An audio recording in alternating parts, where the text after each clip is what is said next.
Today we are discussing the India-US defense relationship, and we also see that recently the 13th edition of the India-US Joint Special Forces exercise took place in Himachal Pradesh in India. This annual exercise is hosted alternatively between India and the US. The 12th edition was conducted in the United States in October 2021.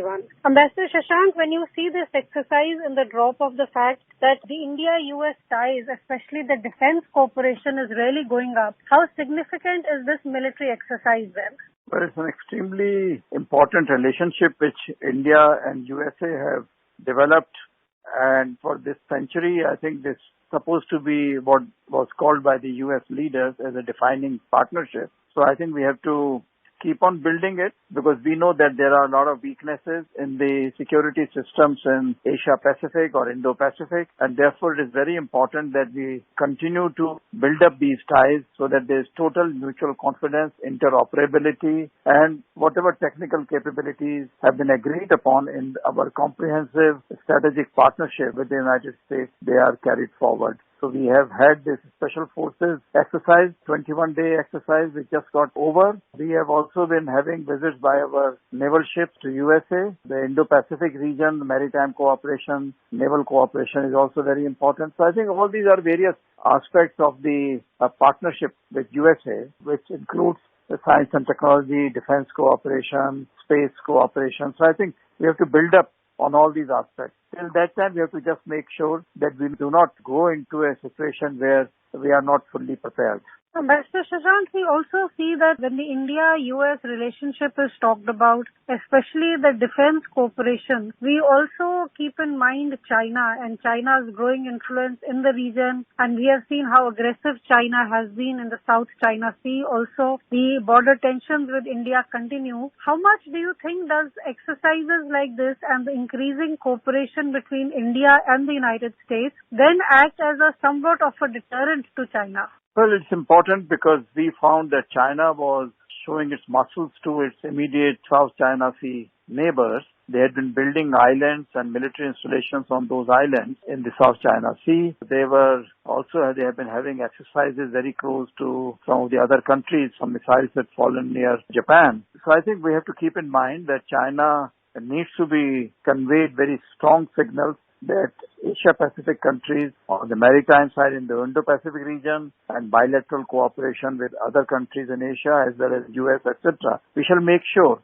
that Asia remains peaceful and China is not able to destabilize the countries or destabilize peace in the region. We have seen that the way they have tried to move through their BRI in India's immediate neighborhood and some of the areas which are subject to discussion, negotiation between China and India. So they have been doing unilateral action there. They have been asking India to respect China's sovereign interests. At the same time, they are violating continuously India's sovereign interests. So I think we have to make sure that the signal goes very strongly in an unambiguous manner to China that this will not do. They must profess peace and at the same time they must practice peace also. And in the meantime, India will have to continue increasing its capabilities in partnership with the other countries, especially with the United States, because we are buying almost $21 billion worth of defense trade is already there with the US, and it is likely to go into the area of joint production, into technology development, technology transfer. So I think all these things will have to continue. In the meantime, whatever partnerships we have with other countries, they will also be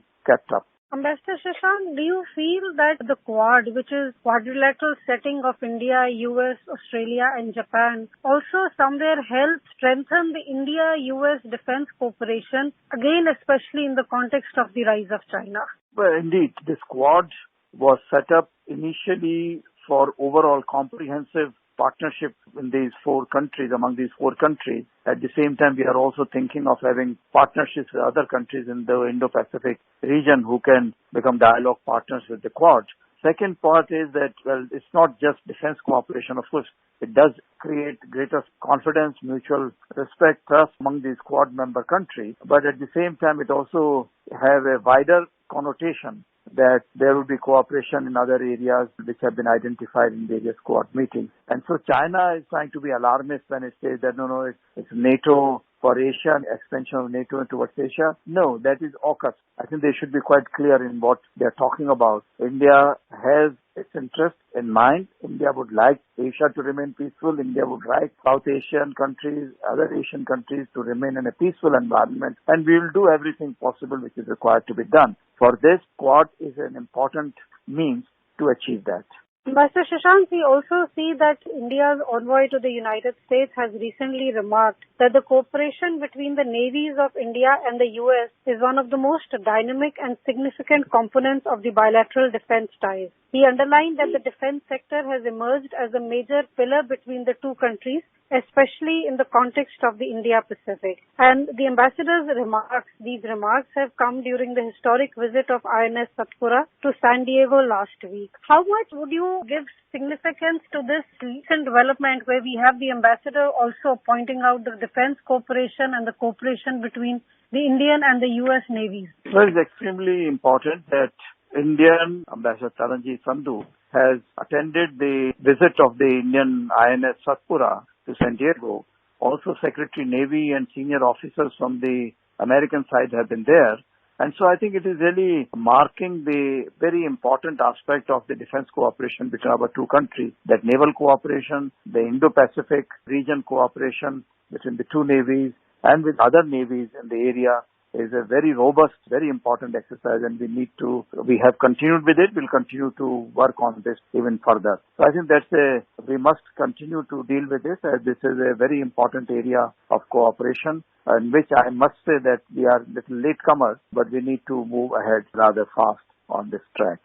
Ambassador Shashank, we also see that in 2016, the U.S. recognized India as a major defense partner, under which Washington will continue to work towards facilitating technology sharing with India to bring it to a level which is commensurate with that of its closest partners and allies. And we have seen a steady intensification in defense trade, joint exercises, defense technology, even in cooperation in maritime security, counter-piracy. How much do you think this is all happening also because we have seen that overall the India-US relationship in the recent 1 decade has really seen a robust growth and a greater strengthening of bilateral ties overall? Well, it's a very comprehensive relationship, and it needs to have all components which are very strongly interwoven together. So major defense partner, one is a declaration, but at the same time we are now building up all the interlocking mechanisms, interoperability kind of mechanisms, high technical confidence in each other's capabilities. I think that is what is going on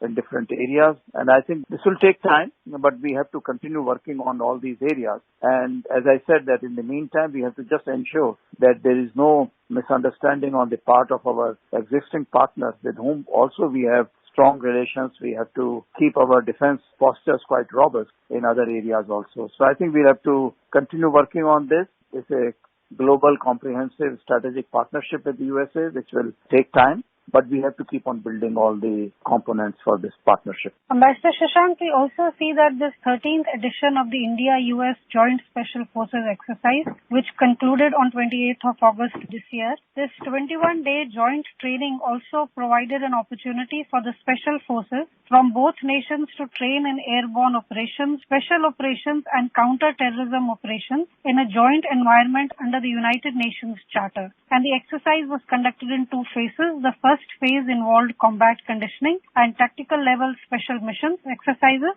and the second phase included 48 hours of validation of training received by both contingents in the first phase. We also see that the counter-terrorism operation is also a part of these exercises. And we've also seen that India has been speaking at a lot of global forums about the need for the world to step up and take more responsibility, more action, especially when it comes to terrorist activities which are being launched against India from neighboring states, especially Pakistan. Do you feel that when you look at counter-terrorism, the world is finally recognizing what India has been repeating and at global forums for quite some time now? Yes, absolutely. I think what has happened is in this bilateral exercise with the United States, that in the second phase we were able to validate whatever training joint operations were conducted over the previous couple of weeks. And I think that has been fully satisfactory, which has created a lot of confidence in the capabilities of the interoperability of both sides. So I think that is great achievement. and we need to further build up on all this. And India, which has been alerting the other countries in the region and outside that terrorism remains a great threat, especially to democratic countries. So it's not enough that we have a democratic countries partnership like Quad, but we have to ensure that all the countries, democratic countries, feel confident enough to deal with the challenges of terrorism and other challenges which are of expansionism by some other countries. Ambassador Shashank, thank you. Thank you.